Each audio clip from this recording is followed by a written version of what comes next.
Welcome back to the deep dive. Today, we're jumping back into boosting your English speaking skills. That's right. We're moving past those textbook phrases, getting into the real rhythm of everyday chat. Exactly. And we've got another list 15 really essential English phrases that we're going to explore pretty thoroughly. And the goal isn't just, definitions. We want to dig into how they're actually used. Yeah, the context related phrases. Think of it like a shortcut to sounding, well, more natural when you speak English. Precisely. Knowing the words is one thing, but understanding the feel the nuanced native speakers use, that's different. Okay, so let's dive in. First up, get together. Right. Get together. This basically means meeting up informally, usually for social reasons, like, we should get together for coffee sometime. And a typical reply might be, yeah, I'd like that, or sounds good. It's a really common, sort of low-pressure way to suggest meeting up, isn't it? Definitely. And the key word there is informal. You wouldn't really say, let's get together for a formal business meeting. It's for friends, acquaintances, relaxed situations. Yeah, and you often hear it with vague time frames, like sometime or soon. Exactly. It keeps it flexible, less demanding than scheduling a specific time right away. Now, how does it compare to something like hang out? Is it the same? Very similar, but maybe hang out is even more casual.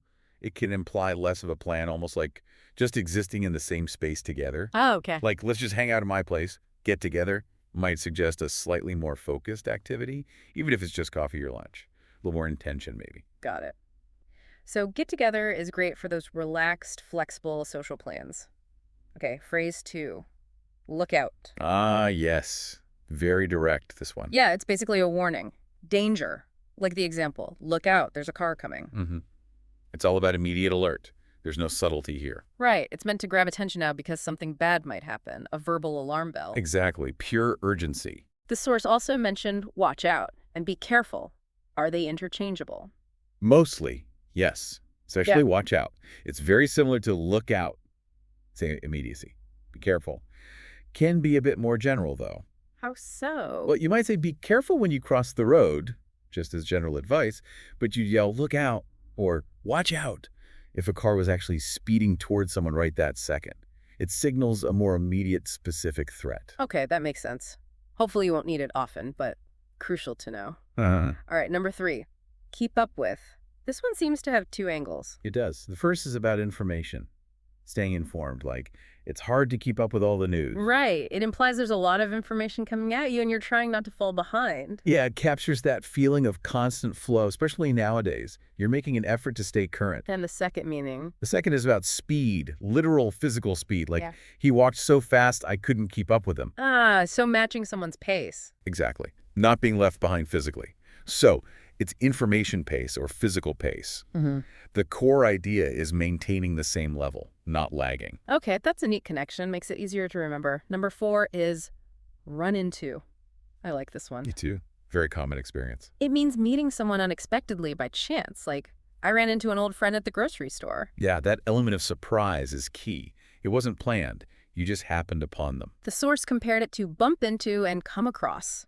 Any difference there? Bump into is almost identical to run into. Maybe slightly more physical, like you literally almost bumped shoulders in a crowd, but pretty much the same. Good. Come across is a bit broader. Yeah. You can come across an old letter or a useful website, not just people. You wouldn't really say you ran into an old photo. Yeah, right. So run into is specifically for people. Good distinction. Okay, number 5. Take care. This seems versatile. But very. 2 main uses, really. First, as advice, make sure you take care of yourself. It's about well-being. Like saying look after yourself or be careful. Expressing concern. Exactly. It's got a nice warm feel to it. Gentle concern. And the other use. As a goodbye. Very common. It was great seeing you. Take care. So like bye or see you later. Yep. Used just like those. But again, take care feels a little warmer, a bit more personal. It carries that wish for the other person's well-being as you part ways. Nice. A slightly more caring farewell. Okay. Okay, next. Count on. Meaning to rely on or depend on someone or something. Yeah, the example was you can count on me to help you. It expresses trust, right? Absolutely. It's a strong statement of reliability. If you tell someone they can count on you, you're saying, I won't let you down. You're dependable. Similar to rely on or depend on then. Very similar. Maybe count on feels a tiny bit more active, like you're actively placing trust. Right. But honestly, they're often used interchangeably in conversation. The core is trust and reliability. Got it. Number 7, fit in. This one's about social stuff. Mm-hmm. Belonging, being accepted by a group. Like, it took him a while to fit in at his new school. It touches on that need for social acceptance. Definitely. It describes that process of becoming part of a group, maybe adjusting a bit to be accepted. How does it relate to belong or be accepted? Well, belonging is maybe the feeling you have once you do fit in, and being accepted is the outcome. Fit in often describes the active process, the journey towards acceptance, which might take time or effort. Okay, that clarifies the relationship.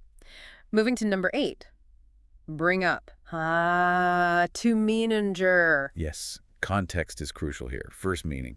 Introduce a topic into conversation. Like, don't bring up politics at dinner. So mentioning or starting to talk about something. Exactly. And sometimes it implies the topic might be a bit sensitive or unexpected. And the second meaning. Totally different. Yeah. Raising a child. She brought up her children to be kind. It refers to the whole process of parenting, nurturing, educating. Wow, yeah, completely different. So you really need the context. Absolutely. Is someone talking about a conversation topic or about raising kids? Yeah. The surrounding words make it clear. Okay, good to know. Number 9, another potential curveball. Go through. Also multiple meanings. Yep. First one is about experiencing something difficult or unpleasant. Like, they went through a tough time after losing their job. So, enduring hardship. Exactly. Navigating a difficult period. It implies an experience, often a challenging one, that takes time. And the other meaning? Examining something carefully, often item by item. I need to go through these documents. So, like, reviewing or checking in detail? Precisely. A thorough inspection. Again, context tells you everything. Are we talking about tough times or paperwork? Right. Okay, number 10, look forward to. This feels positive. It is. It means anticipating something with pleasure or excitement. We're really looking forward to our vacation, expressing happy anticipation. Exactly.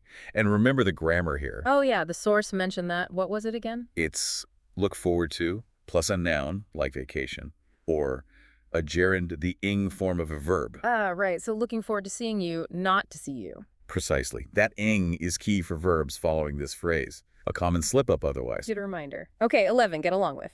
Back to relationships. It means having a good, friendly relationship with someone. I get along really well with my colleagues.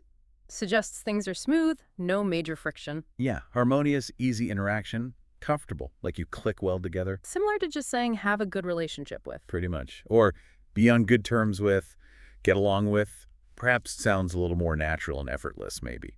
Okay. Number 12, point out. This is about drawing attention to something specific. He pointed out a mistake in my report. So highlighting or indicating something that might have been missed. Exactly. Making something noticeable. Could be a mistake, an interesting detail, anything you want someone else to see or be aware of. Like indicate or show. Yes, synonyms like indicate, show, highlight. Very useful for giving feedback or just making observations. Makes sense. Nearly there. 13 is brush up on. This is about refreshing knowledge you once had but have kind of forgotten. Right, like I need to brush up on my Spanish before my trip. You knew it before, but it's rusty. Exactly. You're not learning from scratch. You're reviving something that's faded a bit. Reviewing, practicing to get back up to speed. So dusting off those old skills. Similar to review or refresh. Yep, exactly that.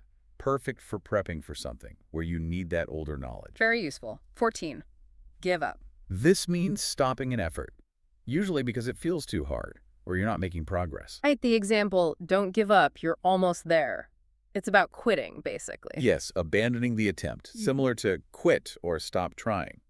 It often carries that feeling of discouragement. Let's hope our listeners don't give up on their English. Okay, last one, number 15.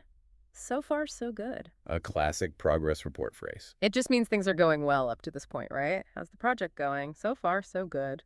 Exactly. It's a concise way to say everything's okay currently. It implies satisfaction with progress up to now, but acknowledges things could still change. A cautiously optimistic update, then. Perfectly put. It's efficient, common, and manages expectations. You hear it all the time in updates. Well, that's our 15. We've covered quite a bit. Going beyond just what they mean to how they, actually work in conversation. The nuances, the alternatives, the context. Hopefully that gives you a much better feel for using them naturally. Yeah, hopefully you feel a bit more confident weaving these into your own English. And remember, the real key is listening. Pay attention to how native speakers use these phrases in movies, in conversations, wherever you hear English. Notice the situations, the tone. Exactly. That active listening really cements your understanding. Maybe think about this. How do these common everyday phrases kind of reflect the way English speakers approach communication? Maybe practicality, sometimes indirectness. Something to notice as you listen.